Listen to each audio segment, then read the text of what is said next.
You know, it's hard to think of one person changing the way they live and making a difference, but, you know, it can be contagious. I am a student.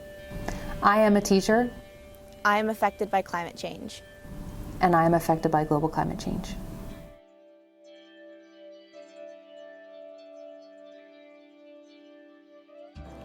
Meet Katie Brianci, a junior digital communications major and social justice minor here at Cabrini University. I feel like I've always been sort of aware of climate change, even like from when I was like in elementary school and middle school.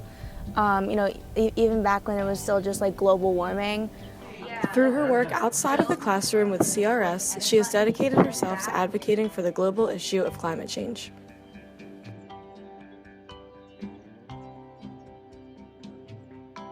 Oddly enough, my first reaction to it was that it's like not real. Like, a lot of people in my family are very much of the mindset that climate change isn't real. And so I was young enough that I just sort of like followed with them.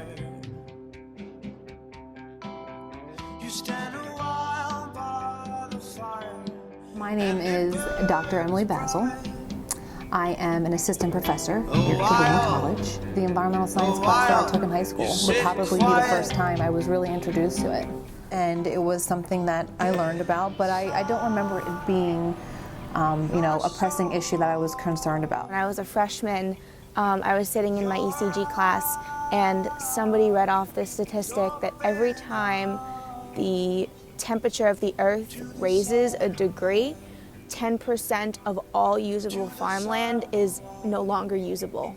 It turned from just like a theoretical thing that was happening, you know, the earth is getting warmer or whatever, to wow, this is like really impacting people's lives and it's ruining people's lives. So there's something called the greenhouse effect. So there are specific greenhouse gases. So you've probably heard that word before, right? Carbon dioxide is a greenhouse gas. So is water vapor, so is methane, and some other types of gases. That helps hold in some of the energy from the sun to warm up our atmosphere so that life can flourish on Earth. The problem is that humans have been increasing the levels of some of those greenhouse gases through processes that are not natural.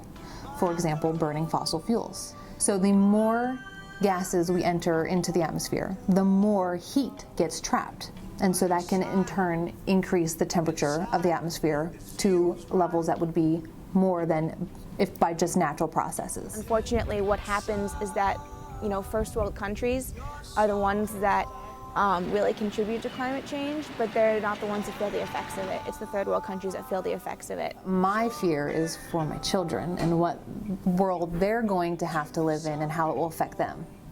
I feel like it's my responsibility as somebody who has, you know, in my life contributed to climate change to help stop it, you know, in the name of people who can't. Understanding the impacts of global climate change and, you know, what can be done to help either mitigate those effects or even change the release of these gases into the atmosphere is very important. I feel like a lot of what I do is like really small things, or like, you know, trying recycling, trying, you know, to purchase things that are energy efficient, and, you know, just trying to reduce my carbon footprint as much as possible. You know, when you're able to go purchase a car on your own, do I do the hybrid or do I use the regular type of combustion engine? Well, that's going to burn fossil fuels.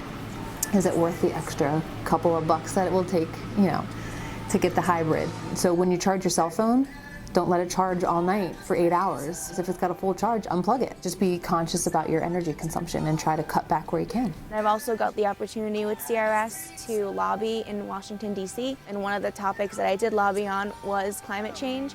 And so that's not only saying that, you know, I standing with these people who are being affected by climate change, but I want our, our government officials to stand with them as well. It's become that it's not just enough for me to be like, oh yeah, climate change is real and it's affecting people and we need to stop it. It makes me really want to, you know, advocate for it.